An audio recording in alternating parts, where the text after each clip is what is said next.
2026-এ মাধ্যমিক পরীক্ষা দিয়ে এসেছো। আশা করছি খুব ভালোভাবে ছুটি তোমাদের কাটছে।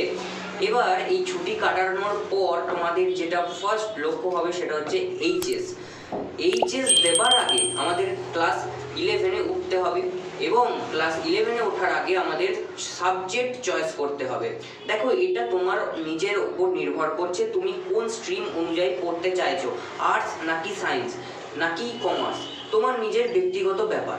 কিন্তু তুমি যে স্ট্রিম নিয়ে পড়বে না কেন বা যে স্ট্রিম নিয়ে পড়বে ভাবছো, প্রথমে এই ছুটির মধ্যে কয়েকটা দিন ভালোভাবে দেখো যে ওই স্ট্রিমের মধ্যে কোন কোন সাবজেক্টগুলো আছে, কোন কোন সাবজেক্টগুলো কী রকম। সায়েন্সে হলে ম্যাথ, বায়োলজি, কেমিস্ট্রি, ফিজিক্স এগুলো কেমন আছে, এগুলো কি কি আছে, এগুলো এখন থেকেই দেখতে লাগো, ঠিক আছে? তো তখন কিন্তু সময় কিন্তু শর্ট পড়ে যাবে। আর এখন আর্টসের মধ্যে তো প্রচুর সাবজেক্ট রয়েছে, সায়েন্সের মধ্যে যেমন কমন 4টে সাবজেক্ট রয়েছে, আর্টসের মধ্যে কিন্তু সেরকম প্রচুর সাবজেক্ট রয়েছে, সায়েন্সের থেকেও বেশি সাবজেক্ট রয়েছে আর্টসের। তো আজকে তোমরা যারা আর্টস বিষয় নিয়ে পড়তে চাইছো বা আর্টস নিয়ে 11-12 পড়বে, তাদের জন্য কিছু 9টা এমন সাবজেক্ট বলে দেবো যে সাবজেক্টগুলো একেবারেই সহজ এবং এই সাবজেক্টগুলো যদি একটু পড়া যায় ভালোভাবে তাহলে এইচএসেও খুব ভালো রেজাল্ট আমরা করতে পারবো। তো দেখো, আমরা 11 এবং 12 অর্থাৎ এই যে 2 বছর আমাদের সামনে রয়েছে এইচএস অবধি, তো এইচএস অবধি আমরা এই কয়েকটা সাবজেক্টের মধ্যে যে কোনো 3টে সাবজেক্ট আমরা চয়েস করব। 3টে সাবজেক্ট কেন? দেখো, তোমাদের 2টো সাবজেক্ট বাংলা ইংরাজি, এগুলো কম্পালসারি সাবজেক্ট, এই দুটো তোমাদের থাকবে, তোমরা যে স্ট্রিম নিয়ে পড়বে না কেন, আর্টস হোক, সায়েন্স হোক, কমার্স হোক, তোমাদের বাংলা ইংরাজি কিন্তু থাকবেই থাকবে। তো বাংলা ইংরাজি দুটো হয়ে গেল এবং 3টে তোমরা চুজ করবে, সেহেতু 3 আর 2 5টা সাবজেক্ট তোমাদের কমপ্লিট, 500 নম্বরে পরীক্ষা হয়। হ্যাঁ, এবার অপশনাল হিসেবে আরেকটা সাবজেক্ট কিন্তু তোমরা চুজ করতে পারবে, সেটা পরবর্তীতে বলে দিচ্ছি, ভিডিওটা পুরোটা দেখো। তো দেখো, আমাদের ফার্স্টেই ইতিহাস। এবার তোমরা বলবে যে ইতিহাসে এই তো মাধ্যমিক অবধি আমরা দেখলাম ইতিহাসে প্রচুর পড়তে হয়, প্রচুর লিখতে হচ্ছে, আপনি আবার বলছেন যে ইতিহাস পড়তে। দেখো, আমরা যদি একটু ভালোভাবে ঠান্ডা মাথায় ভাবি, ইতিহাস এবং এই যে ভূগোল, ঠিক আছে, ইতিহাস এবং ভূগোল আমি বলবো যে এই দুটো সাবজেক্টের মধ্যে একটা সাবজেক্ট ভাই তুমি রাখো। কেন রাখবে?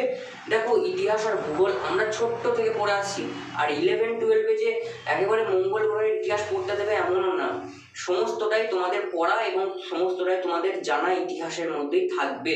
হ্যাঁ, শুধু একটু স্ট্যান্ডার্ড কোয়ালিটিটা একটু বেটার থাকবে মাধ্যমিকের থেকে, সেটা তোমরা ক্লাস যখন উত্তীর্ণ হবে, যখন আরও কলেজে যাবে, তখন সেই লেভেলের প্রশ্ন পাবে, সেই লেভেলের তোমাদের লিখতে হবে, কিন্তু তোমাদের জানা বিষয়গুলোই থাকবে ইতিহাস আর ভূগোলের মধ্যে। তো ভয় খাওয়ার বিষয় নয়।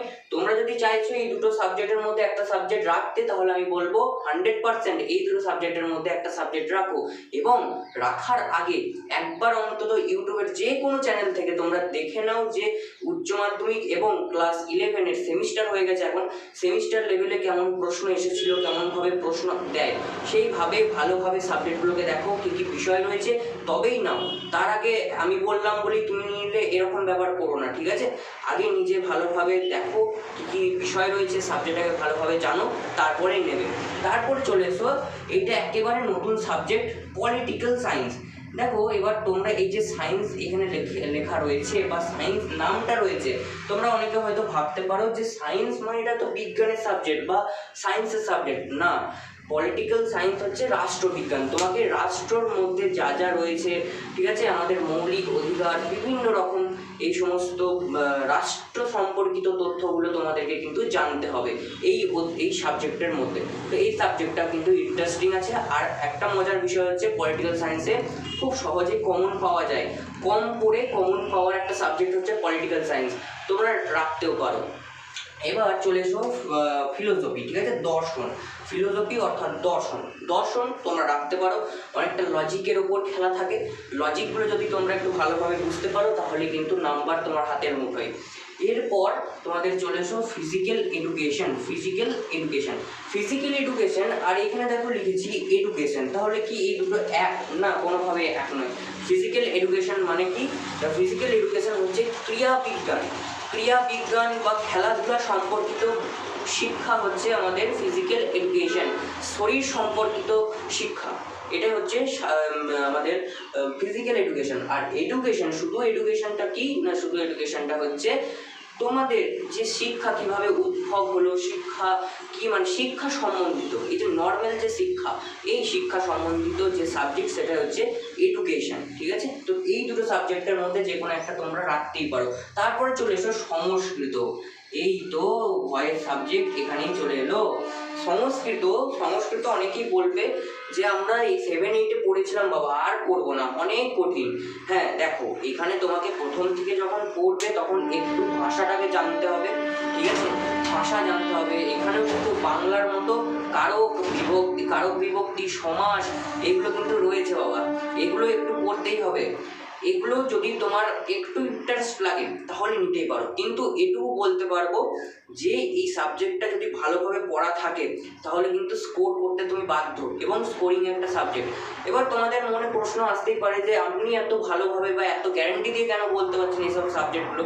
আমি বলবো দেখো, ইতিহাস, পলিটিক্যাল সায়েন্স, সংস্কৃত এবং এনভায়রনমেন্ট স্টাডি, এখন তোমাদের বলিনি এনভায়রনমেন্ট স্টাডি, এই 4টে সাবজেক্ট আমার 11 এবং 12-এ থাকার জন্যই আমি তোমাদের বলতে পারছি যে এই সাবজেক্টগুলো কেমন রয়েছে, ঠিক আছে। বাদ বাকি সাবজেক্টগুলো যতটুকু আমি জানি ততটুকু তোমাদের বলছি যে তোমরা নিতে পারো। এই যে ফিজিক্যাল এডুকেশন, যেমন এখন আমি কলেজে পড়ছি, তো আমাদের কলেজ লাইফেও এই সাবজেক্টটা আমার আছে, তো আমি এইটুকু বলতে পারবো যে এই সাবজেক্টটা কী রকম, কেমন থাকবে, কেমন প্রশ্নপত্র হবে, সমস্তটাই তোমাদের কিন্তু বলতে পারবো।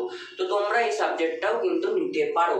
এই যে সংস্কৃত, হ্যাঁ শুধু একটু বিষয়গুলো জানতে হবে, শুধু একটু তোমাদেরকে যে ভাষাটা রয়েছে সেই ভাষাটা একটু জানতে হবে। তোমরা আমাদের রয়েছে ইভিএস অর্থাৎ এনভায়রনমেন্টাল স্টাডি, ঠিক আছে। এনভায়রনমেন্টাল স্টাডি এই নামটা তোমরা বুঝেই বা শুনে বুঝতে পারছো যে তোমাদের বিভিন্ন যে সমস্ত পরিবেশ সম্পর্কিত শিক্ষা, সেই সমস্ত পরিবেশ সম্পর্কিত শিক্ষাগুলোই এই সাবজেক্টের মধ্যে রয়েছে। এবং আমার সাজেশন এখানে একটাই থাকবে যে এই সাবজেক্টটা ENVS এই সাবজেক্টটা তুমি 4th সাবজেক্ট হিসেবে নাও, ঠিক আছে।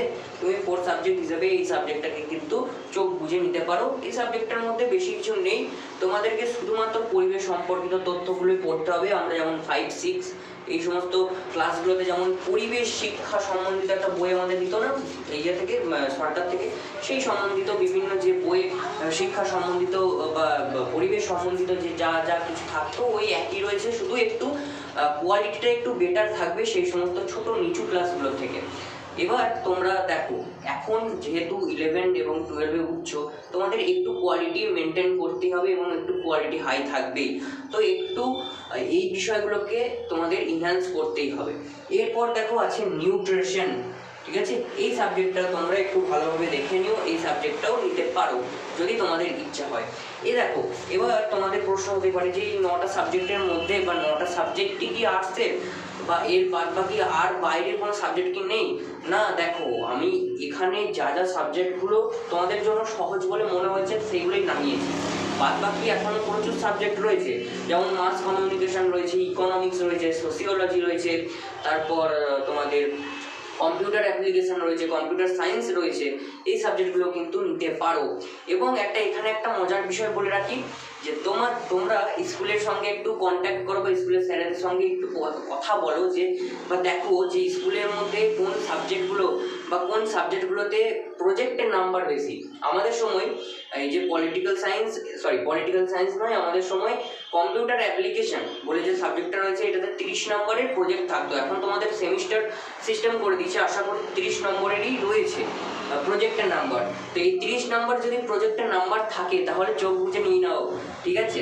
এর পরবর্তীতে দেখো, এবার তোমাদের সাবজেক্ট এই 9টা সাবজেক্টের মধ্যে যে সাবজেক্টগুলো তোমাদের পছন্দ হচ্ছে তার মধ্যেই কিন্তু তোমরা 4টে সাবজেক্ট বেছে নিতে পারো।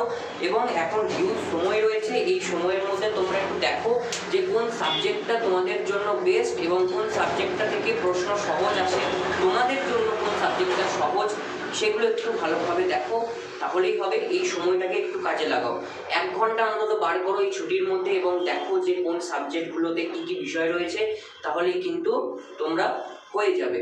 তোমাদের বিভিন্ন সাবজেক্টগুলো সহজ, যেগুলো সহজ আছে সেগুলো একটু লিস্ট করো, সেগুলো দেখে পরবর্তীকালে যখন ফর্ম ফিল আপ চলবে তখন তোমরা ফর্মের মধ্যে সেই সাবজেক্টগুলো লিখতে পারবে। তো এর মধ্যে থেকে কোন আমি সাজেস্ট করব যে এই সাবজেক্টের মধ্যে তুমি ইতিহাস বা ভূগোলের মধ্যে যে কোনো একটা সাবজেক্ট নাও, কারণ তোমরা দেখো ছোট থেকে বড় পর্যন্ত মাধ্যমিক পর্যন্ত তোমরা এই দুটো সাবজেক্ট নিয়ে কিন্তু পড়াশোনা করে গেলে, তো তোমাদের মঙ্গল গ্রহের ইতিহাস বা ভূগোল কিন্তু পড়তে দেওয়া হবে না। তোমরা যা যা পড়েছো ভারতের ইতিহাস, ভারতের ভূগোল সমস্ত কিন্তু থাকবে এই দুটো ক্লাসের মধ্যে। হ্যাঁ, একটু কোয়ালিটিটা মানে একটু ইনহ্যান্স হয়ে যাবে, একটু একটু কিছু কঠিন কঠিন হয়তো লাগতে পারে, কিন্তু সমস্ত কঠিন নয়। তো আমাদের একটু ভালোভাবে পড়লেই হয়ে যাবে। কিন্তু তার আগে বলবো যে আমি বলছি বলেই সাবজেক্টগুলো নিয়ে নেবো তা নয়। পরবর্তীতে তোমরা যদি মনে করো একটু ভালোভাবে দেখো, স্যারেদের সঙ্গে কথা বলো যে কোন সাবজেক্টগুলো তোমাদের জন্য বেস্ট হবে, সেই অনুযায়ী কিন্তু সাবজেক্টগুলো বাছো। সব থেকে তোমাদের কাছে যেটা গুরুত্বপূর্ণ বার্তা আমি দেবো সেটা হচ্ছে দেখো যে কোন সাবজেক্টগুলো স্কোরিং সাবজেক্ট, সেই সাবজেক্টগুলোই তোমরা চুজ করো। এবার স্কোরিং সাবজেক্ট যদি আমি এখানে বলি তাহলে বলবো যে পলিটিক্যাল সায়েন্স আছে, সংস্কৃত রয়েছে, ইএনভিএসটা রয়েছে, তারপর এডুকেশন রয়েছে, ফিজিক্যাল এডুকেশন রয়েছে, ফিলোসফি রয়েছে। এখানে যা যা দিয়েছি সমস্তটাই কিন্তু একটু ভালো করে যদি পড়া হয় তাহলে কিন্তু স্কোর ভালোই হবে, খারাপ কিছু হবে না। আমাদের এটুকু ভাবতে হবে যে কোন সাবজেক্টটা আমাদের জন্য বেস্ট বা তোমার জন্য কোন সাবজেক্টটা একটু বেস্ট, সেটা কিন্তু নির্ভর করছে তোমার উপর।